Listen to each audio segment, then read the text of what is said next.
નમસ્કાર મિત્રો, Sanjay maths and science એકેડેમીમાં તમારું સ્વાગત છે. આજના આ સેશનમાં આપણે ધોરણ 9ના વિજ્ઞાનના એક બહુ જ ઇન્ટરેસ્ટિંગ ટોપિકને ડીકોડ કરવાના છીએ. આપણી આસપાસ રોજ એક જાદુ થાય છે, પણ આપણે ભાગ્યે જ એની પાછળના સાયન્સ પર ધ્યાન આપીએ છીએ. તો આજે આપણે એ જ રોજબરોજના વિજ્ઞાનને એકદમ સિમ્પલ અને મજેદાર રીતે સમજીશું. ઓકે, તો ફટાફટ જોઈ લઈએ કે આજે આપણે કયા કયા ટોપિક્સ કવર કરવાના છે. આપણી આસપાસમાં દ્રવ્ય, બાષ્પીભવન એટલે શું, કણોની દોડધામ, તેને અસર કરતા 4 મેઇન ફેક્ટર્સ, બાષ્પીભવનથી ઠંડક કેવી રીતે મળે છે, અને હા, છેલ્લે ચેનલને સબસ્ક્રાઇબ કરવાનું ભૂલતા નહીં. તો ચાલો શરૂઆત કરીએ આપણા પહેલા વિભાગથી, આપણી આસપાસમાં દ્રવ્ય. હવે જરા બારીકાઈથી વિચાર કરો. આપણી આસપાસ જે કંઈ પણ છે એ બધું દ્રવ્યનું બનેલું છે. પણ અહીંયા એક મોટું રહસ્ય છુપાયેલું છે.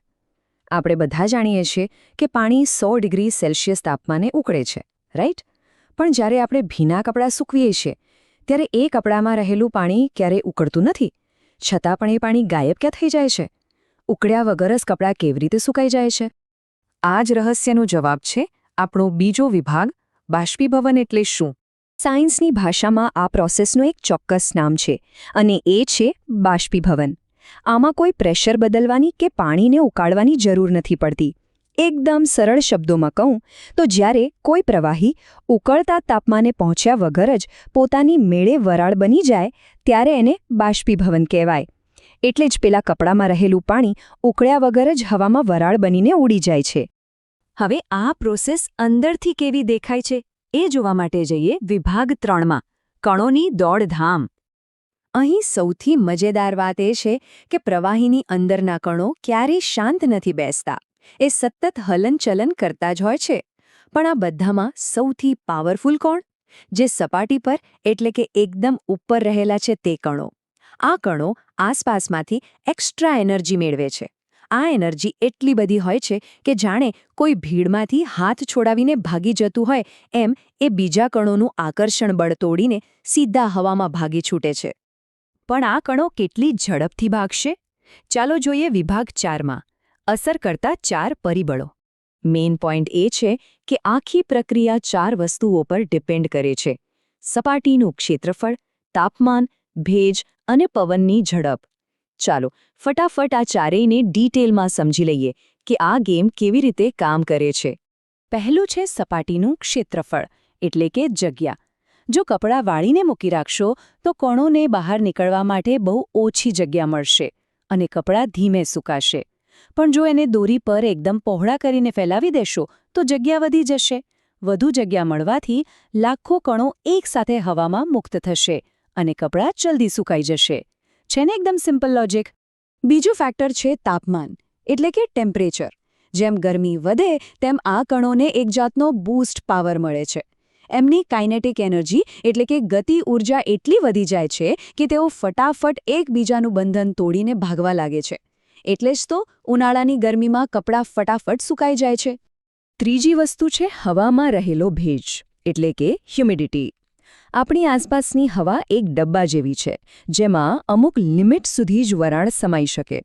હવે ચોમાસામાં હવામાં પહેલેથી જ એટલું પાણી હોય છે કે નવી વરાળ માટે જગ્યા જ નથી બચતી. એટલે જ ભેજવાળા વાતાવરણમાં બાષ્પીભવન ધીમું પડી જાય છે અને વસ્તુઓ જલ્દી નથી સુકાતી. અને ચોથું, પવનની ઝડપ. જ્યારે જોરદાર પવન આવે ત્યારે એ હવામાં રહેલી જૂની વરાળના કણોને પોતાની સાથે ઉડાડી જાય છે. આનાથી નવી વરાળને હવામાં આવવા માટેનો રસ્તો એકદમ ક્લિયર થઈ જાય છે. પવનવાળા દિવસે કપડાં કેમ ફટાફટ સુકાય છે એનું આ જ કારણ છે. હવે એક બહુ જ ઇન્ટરેસ્ટિંગ ટોપિક પર આવીએ, વિભાગ 5, બાષ્પીભવનથી ઠંડક કેવી રીતે મળે છે. અત્યાર સુધી આપણે નિયમો જોયા, પણ હવે આની જાદુઈ અસર જોઈએ. ઉનાળાની સખત ગરમીમાં આપણે પરસેવે રેબઝેબ હોઈએ અને અચાનક પવનની એક લહેરખી આવે. આહા, એકદમ મસ્ત ઠંડક લાગે, રાઈટ? પણ આ કોઈ જાદુ નથી. આપણી બોડી આ ફિઝિક્સનો કેવી રીતે બેસ્ટ યુઝ કરે છે એનું એક જીવતું જાગતું એક્ઝામ્પલ છે. તો જો, આની પાછળનું સાયન્સ કંઈક આવું છે. જ્યારે સપાટી પરના કણો હવામાં મુક્ત થવા જાય છે ત્યારે એમને એનર્જીની જરૂર પડે છે. આ એનર્જી એ ક્યાંથી લાવશે? સિમ્પલ છે, એ આપણી આસપાસના વાતાવરણમાંથી ગરમીને ખેંચી લે છે અને જ્યાંથી ગરમી જતી રહે ત્યાં ઓટોમેટિકલી તાપમાન ઘટી જાય અને મસ્ત ઠંડક ફેલાઈ જાય. બસ આ જ સાયન્સ આપણી બોડીમાં કામ કરે છે. પરસેવો ઉડી જવા માટે આપણા જ શરીરની ગરમી વાપરે છે. શરીરની ગરમી વરાળ બનીને બહાર નીકળી જાય એટલે આપણું શરીર અંદરથી એકદમ કૂલ અને સેફ થઈ જાય છે.